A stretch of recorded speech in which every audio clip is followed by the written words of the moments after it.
Good morning, y'all. Thank you for joining us here at Kooker Gehoofd.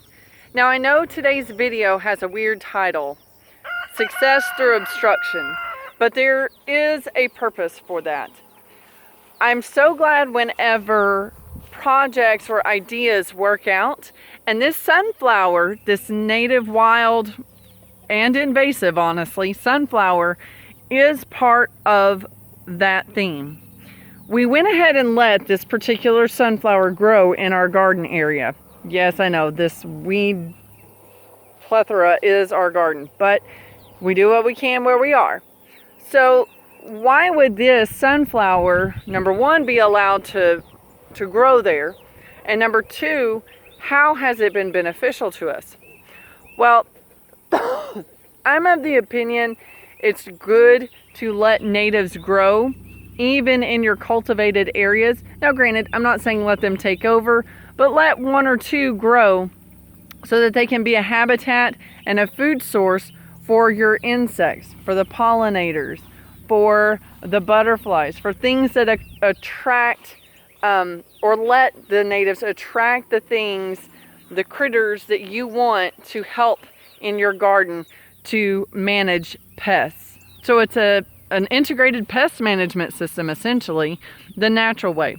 Plus, because this is native and a little bit invasive, it grew really well.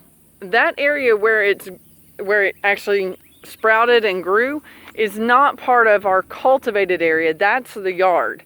So it didn't have any soil improvements whatsoever, and it grew wonderfully. So the other reason that we let it grow is my hope, and I'm so thrilled that it worked out, was that our trellis would continue over to the white plastic lattice, and then that the cowpeas would continue, because they're climbing, would continue and grow into the sunflower, which they did. And it's really cool because it seems that the peas here in the sunflower are growing better or don't have as much pest pressure as those growing on the trellis. And I missed some of these, so let's go ahead and pick those. Now, I don't know the exact reason. I don't know if some of the pests don't like the smell of sunflower, kind of like a marigold, or if it's just kind of, like I said, obstruction puts it out of view so the pests don't see it as easily because they're seeing sunflower. But either way, I'm just super happy that it is working out and providing us a structure, a trellis basically, and also an area for the peas to hide. Plus, I mean, how can you say no to a beautiful sunflower? I also wanted to show you, while I was picking the peas this morning, I saw this little one. Oh, there it goes. Just clinging to some of the red Bisbee cowpea. Super cool. Alrighty, and then let's go ahead and put those beans in the bucket. This is the best harvest we've had so far this year. And we have a few seeds right there to save for next season. Now, I will say that we've had a little bit of a struggle with the cowpeas being a little too tough. And that was even after boiling them for 2 hours, which is kind of crazy long. So if any of you have suggestions, please leave them in the comments below. And let me go ahead and mention, I do the peas, I shell them, and I do the greens. So it's not the peas that are tough, it's the greens. And I grew up eating black-eyed pea greens, my whole life. And usually my mom would cook them about an hour, hour and a half, and they would soften up. But this variety is not. I don't know if it's because of our weather condition or because of that particular variety of peas. But anywho, again, if you have suggestions for us, I would love it if you leave a comment in the remarks below, or in the comment section below. Here is my second example of obstruction causing success. So this is a Salvia greggii. It's supposed to be, I believe, the lipstick. So they're all supposed to be this variegated white and pinkish red, but quite a few of them have turned to red. This plant is planted right here. And as you see, right there where it's planted, it's not growing so well because the dogs kept getting to it. But whenever I put this pot down and this rock down, all of a sudden, the plant started growing around them, and because the dogs can't dig there and the dogs don't want to lay on a pot or a rock, it protected the plant, and now we have an actual bush growing instead of this like weedy looking thing.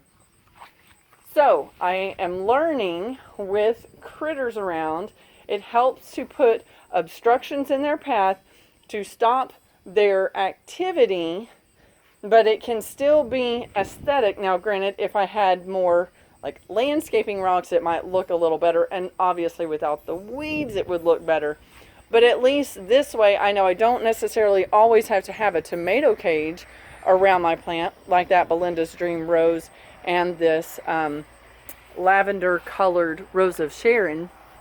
I can also use things like rocks and have success with allowing my plants to actually establish themselves instead of getting like demolished like our cactus. And this tomato cage was the only way I could get this comfrey to continue growing because the dogs kept digging. That right there has a tomato cage around it, and that is a pink Rose of Sharon. And look, y'all, this pink Rose of Sharon has some buds.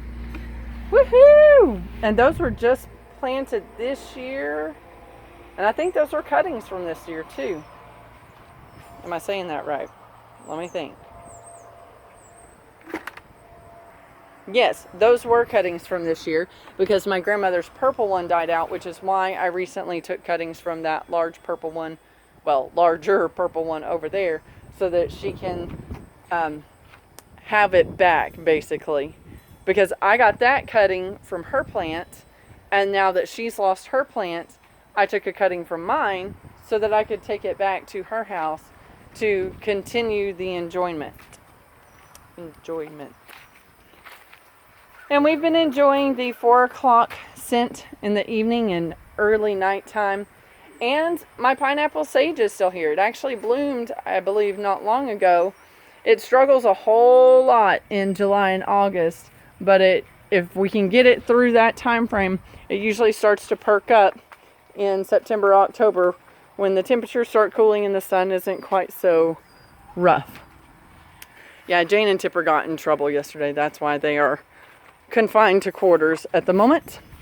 All right, y'all, have a blessed day, and we will see you next time. Thanks for joining us, and I think we'll close out on a loofah blossom. Y'all have a great day. God bless.